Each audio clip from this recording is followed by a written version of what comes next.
જો બેટા આપણે હે ને દરિયા કિનારે આવી ગયા છીએ પણ તારે હે ને પાણી માટા મારવા નથી જવાનું ને મને પૂછ્યા વગર તે જાતો નહીં હોય ને કે વાવા ફાડી નાખી આ. હું આટો મારતો હું આમ કિનારા પાસે જ રે. કાં જા ઊભો તો રે મને લેતો જા તું.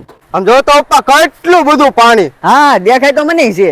તા પાણી નાખતું કોણ છે? ઈ ઓલે કાંઠે બે જણા બેઠા હોય કે નહીં ઈ મોટર ચાલુ કરી દેતા હોય એટલે આમાં પાણી વધી જતું તો હોય. મારે કાયમ આવવું. હા કાયમ આવશું કાયમ આવશું.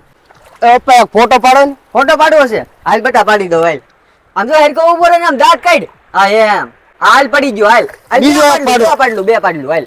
પીતો હોય પાણી પાડ્યો. હાલ ઈ પાડલું હાલ. આ બેટા મારો તે ફોટો પાડી દે. હાલો જાવ પાડ દઉં. આમ ખિસ્સામાં જ નાખો. એક શર્ટ ના ખિસ્સાવાની પાટલુંગમાં પેટમાં. હાલો હાલો આમાં ખીસા જ ને બેટા આમનું પાડી લે તારી રીતે. આ પાડ લઉં.